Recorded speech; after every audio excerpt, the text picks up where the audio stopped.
I love you all my dear associates Shivam family. तो मैं घर पे हूँ विथ सिक्योरिटी। मैं हूँ ना, सब संभालूंगा। खुश रहो, मस्त रहो, तंदुरुस्त रहो। ಮೈ ಹೂನಾ. ಪ್ರಿಯ ವೀಕ್ಷಕರೇ, ಇದೇನು ಬಾಲಿವುಡ್ ನಟ ಶಾರುಖ್ ಖಾನ್ ವಾಯ್ಸ್ ಅನ್ಕೊಂಡ್ರ?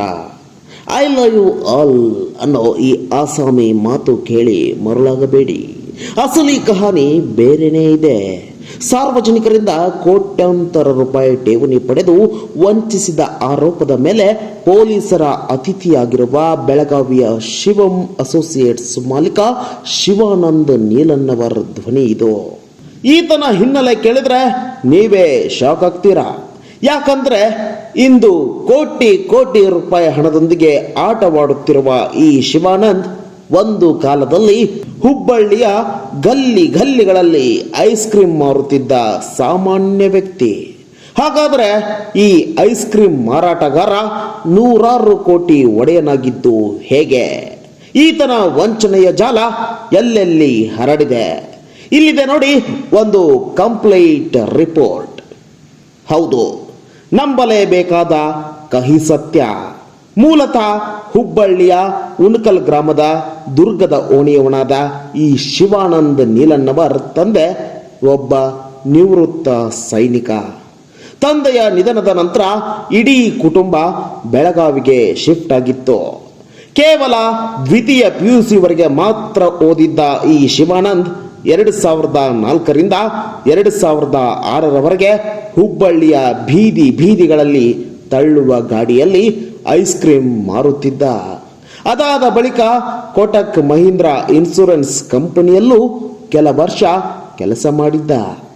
2012ರಲ್ಲಿ ಷೇರು ಮಾರುಕಟ್ಟೆಗೆ ಧುಮುಕಿದ ಶಿವಾನಂದನಿಗೆ ಅಲ್ಲಿ ಭಾರಿ ನಷ್ಟವಾಗಿತ್ತು. ಆದರೆ ಶಾರ್ಟ್ಕಟ್ನಲ್ಲಿ ಹಣ ಗಳಿಸಬೇಕೆಂದು ಸ್ಕೆಚ್ ಹಾಕಿದ್ದ ಈತ ತಾನೇ ಸ್ವತಃ ಅಕ್ಯುಮ್ಯಾನ್ ಎಂಬ ಆ್ಯಪ್ ಅಭಿವೃದ್ಧಿಪಡಿಸಿದ. ಅಲ್ಲಿಂದಲೇ ಶುರುವಾಗಿದ್ದು ನೋಡಿ ಈತನ ವಂಚನೆಯ ಅಸಲಿ ಆಟ. ಈ ಆ್ಯಪ್ ಮೂಲಕ ಅಧಿಕ ಲಾಭದ ಆಮಿಷ ಒಡ್ಡಿ ಬರೋಬ್ಬರಿ 35,000 ಜನರಿಂದ ಕೋಟ್ಯಾಂತರ ರೂಪಾಯಿ ಹೂಡಿಕೆ ಮಾಡಿಸಿಕೊಂಡಿದ್ದಾನೆ. ಪ್ರಾಥಮಿಕ ತನಿಖೆಯ ಪ್ರಕಾರ ಇದರಲ್ಲಿ ಹುಬ್ಬಳ್ಳಿ ಜನರದ್ದೇ 16 ಕೋಟಿ ರೂಪಾಯಿ ಹೂಡಿಕೆ ಇದೆ ಎನ್ನಲಾಗುತ್ತಿದೆ. ಶಿವಾನಂದನ ತಂದೆ ಸೈನಿಕರಾಗಿದ್ದ ಕಾರಣ ಆತನಿಗೆ ನಿವೃತ್ತ ಸೈನಿಕರು ಹಾಗೂ KEB ನೌಕರರ ದೊಡ್ಡ ಒಡನಾಟವಿತ್ತು.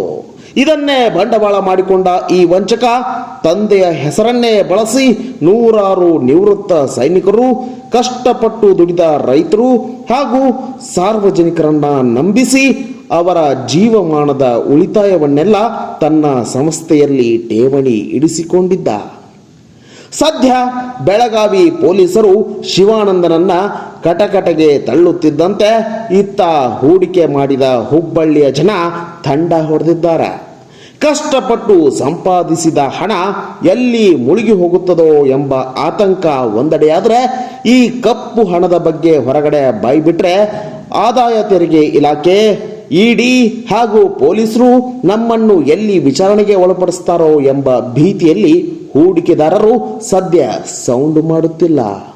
ಕಷ್ಟಪಟ್ಟು ದೇಶ ಕಾಯ್ದ ಸೈನಿಕರು ಹಾಗೂ ಮಣ್ಣಿನಲ್ಲಿ ದುಡಿಯುವ ರೈತರು ತಮಗೊಂದು ಒಳ್ಳೆಯ ಲಾಭ ಸಿಗಲಿ ಎಂದು ನಂಬಿ ಹಣ ಹಾಕಿದ್ದಾರೆ. ಸದ್ಯಕ್ಕಂತೂ ಆರೋಪಿ ಪೊಲೀಸರ ವಶದಲ್ಲಿದ್ದಾನೆ. ಈ ಅಮಾಯಕರ ಜೀವಮಾನದ ಕಷ್ಟದ ಹಣ ಅವರಿಗೆ ವಾಪಸ್ ಸಿಗುತ್ತಾ ಇಲ್ವಾ ಎಂಬುದನ್ನು ಕಾದು ನೋಡಬೇಕಿದೆ.